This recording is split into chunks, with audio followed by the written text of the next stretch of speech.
Good evening, sports fans.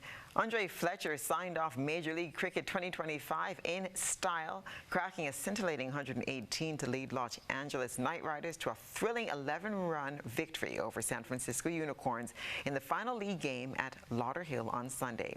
It was only Knight Riders' second win of the tournament, but it proved to be a decisive blow to the Unicorns' hopes of a top two finish, condemning them to third place and a spot in the eliminator.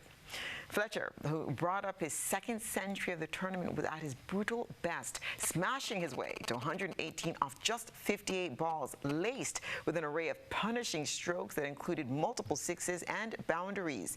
He shared two vital partnerships throughout the game: 94 runs with Alex Hales, 58 off 26, and 97 with Sherfane Rutherford, 49 off 28. As the Knight Riders piled up a mammoth 243 for 3 in a rain-shortened 19-over innings, he was on fire. The carnage began early, with Knight Riders racing to 76 in the power play without losing a wicket. Hales, finding form at last after a lean stretch, was the early aggressor before Fletcher took full command. Once Hales departed, Fletcher and Rutherford maintained the pressure on the Unicorns' attack, punishing anything loose and finding the boundary with relentless frequency. The assault hit a peak in the 18th over when Fletcher, batting on 79, smashed Brody Couch for 3 sixes and a 4 to surge past 3 figures. He continued the onslaught with 2 more sixes in the final over from Hassan Khan before falling off the last ball of the innings for a spectacular 118. His innings was the bedrock of what became the highest team total at Lauderhill in the tournament, a venue where 188 had previously been the ceiling. In response, the Unicorn fell short, ending on 233. West Indies' Hayley Matthews and Affie Fletcher were on Monday named among the nominees for the ICC Women's Player of the Month for June.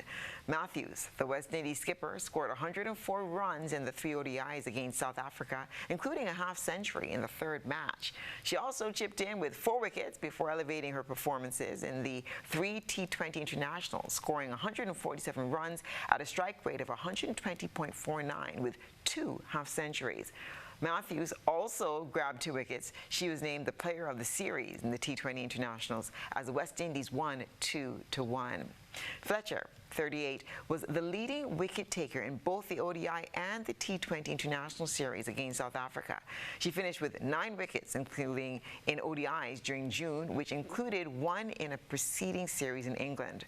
Her 8 wickets in the series against South Africa included a 4-wicket haul in the second ODI and 3 in the final match. She also scored a total of 30 runs in the ODIs. In the T20 International, she claimed 5 wickets from 3 outings at an economy rate of 6.75. West Indies will be looking to salvage some pride as they move ahead with the plans for the third and final test against Australia. This after Australia surged to a commanding 133-run win over the West Indies on Sunday at the National Cricket Stadium in Grenada, taking an unassailable 2-0 lead in the 3-match test series. Set 277 to win, the West Indies' response was feeble at best.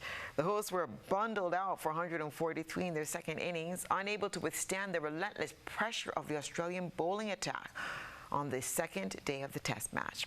With the win, Australia secured the series and moved further ahead in the ICC World Test Championship standings.